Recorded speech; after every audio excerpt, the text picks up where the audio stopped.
নমস্কার বন্ধুরা, আমি চক্রবর্তী সুদীপ চলে এসেছি। আর একটা আপসেট, আমি তো এটাকে আপসেটই বলবো। তার কারণ হচ্ছে যে শ্রীলঙ্কা হোম টিম, শ্রীলঙ্কা আমার কাছে ফেভারিট ছিল, কিন্তু তা সত্ত্বেও ইংল্যান্ড দারুণ পারফরমেন্স করে শ্রীলঙ্কাকে ম্যাচটা হারিয়ে দিল।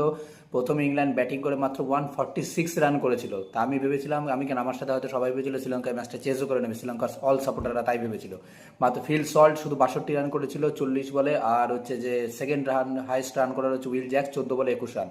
আর শ্রীলঙ্কার ওয়েলের আগে 3টে উইকেট নিয়েছে, আর চামিরা দুটো দুটো করে, বাদ বাকিরা সবাই উইকেট পেয়েছে। কিন্তু তার বদলে শ্রীলঙ্কা ব্যাটিং করে পুরো একদম শ্রীলঙ্কা ব্যাটিং কোলাপস হয়েছে। একদম শ্রীলঙ্কা ব্যাটিং ভেঙে গেল। কি পার্ট টাইম স্পিনার রেখেছে উইল জ্যাক্সের সামনে, উইল জ্যাক্সই একাই 3টে উইকেট নিয়ে নিল। জোফরাচার দুটো নিল, এবং আর বাকি বাকি সবাই দুটো দুটো করে নিল। আর সেনাকা হচ্ছে ক্যাপ্টেন, হাইয়েস্ট রান মাত্র 30 রান করেছে, সেই হচ্ছে হাইয়েস্ট স্কোরার। তাছাড়া শ্রীলঙ্কার ব্যাটিংয়ে বলার মতো কিচ্ছু নেই। জাস্ট অবাক করার মতো শ্রীলঙ্কার পারফরমেন্স। লাস্ট ম্যাচ জিম্বাবুয়ের কাছে তারা হেরেছিল, হয়তো সেখানে মনোবল ভেঙেছে কিনা জানি না, বাট মনে হচ্ছে সেটাই হচ্ছে মানে একটা কারণও হতে পারে, বাট সেটা নয়।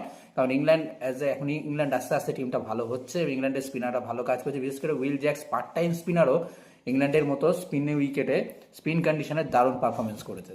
তো যাই হোক, দেখা যাক। তো এর আগে ইংল্যান্ড শ্রীলঙ্কা সেমিফাইনালে উঠতে পারে কিনা, বাকি আর হাতে দুটো ম্যাচ আছে। তো ইংল্যান্ড ফার্স্ট ম্যাচ জিতে সেমিফাইনালে যাওয়ার জন্য অনেকটা এগিয়ে গেল।